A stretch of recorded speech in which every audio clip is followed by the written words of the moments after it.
অপূর্ব ভক্তিময় নৃত্য প্রদর্শন। শিল্পীরা সত্যি আমাদের হৃদয় ছুঁয়ে গেলেন।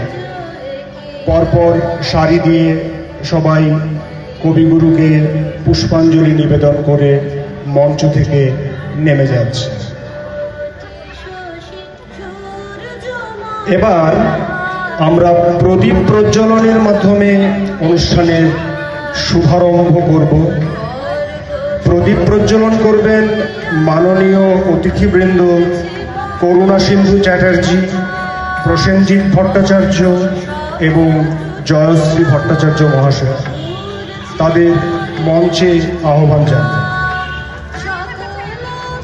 এই ফাঁকে রবীন্দ্রনাথ ঠাকুর সম্পর্কে ছোট্ট একটা ট্রিভিয়া, ছোট্ট তথ্য দিয়ে রাখি। কুইজের প্রশ্ন হিসেবে